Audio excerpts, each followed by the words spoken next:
Gareth Bale once again linked to a move to United. This off the back of a poor performance in that 2-2 draw against Valencia. He was booed off the pitch, didn't put in a particularly good show.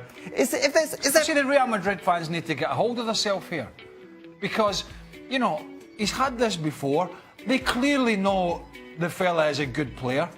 Are they that stupid that nobody's allowed to have a bad game? Or is it just the fact that Asensio's come along now and everything in the world is great and we can get rid of Gareth Bale for the same thing that we're talking about Man City?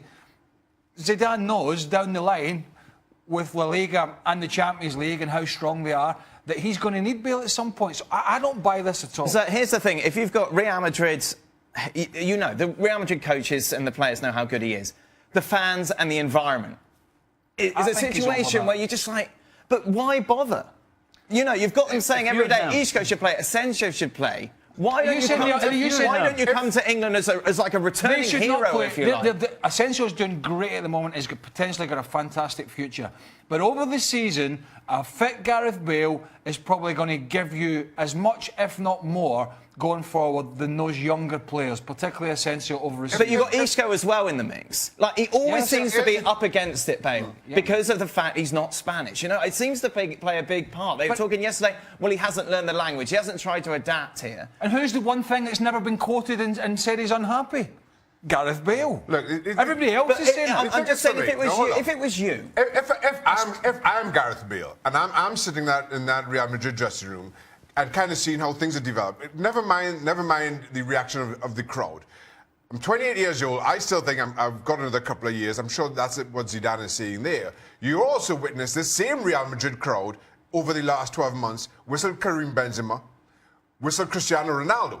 So now all of a sudden they're whistling me. I don't see that as being an issue. Here's the big problem. If you understand to Real Madrid fans... My point is, and never mind, you understand the fickle nature of that fan base in particular. No. It's 6 months ago they were whistling Cristiano Ronaldo. So you understand there's only a matter of time, there's only a couple of performances before that changes. I'm not put off by this. Not this early into this transition, if you want to call it If it doesn't change, though, then that's a completely different story. Because, listen, I've never been booed by my home fans, but I can't imagine anything worse as a football player as being booed by your own. I mean, how bad is that? Wow. So he's got... So it would play a part in your decision making. Absolutely. It's not as bad as you think. It's not as bad as you think, Stevie. Just because you're not being booed by your own fans, all right? Stuff you. Craig, you get booed walking in your own home. I do. My kids boo me. It's part of life. You know, it's like part of being a footballer. You got. But it doesn't not play in your psyche at all. Yeah. It's got to, hasn't it? You think, sod you, I'm going to go to England, where at least people appreciate me more. And I don't have to keep proving myself every damn week. Well, you say that, but you go into Man United and you have a bad time, you're going to get the same scenario. But I don't think you do. No. Well, because he's Gareth Bale, because he's British. I think it makes a difference. What do you mean, no? Who was the last United player that got booed all the time with the home fans? No, they don't do that. They don't do that. Well, they never boo.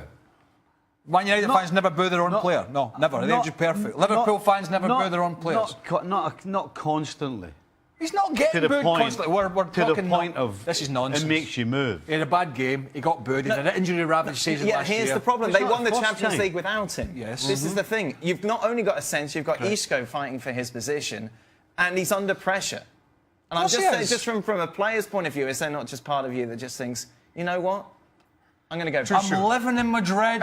It's great. I'm playing for a great club. I could win the Champions League 3 times in a row. Ronaldo's not getting any younger either.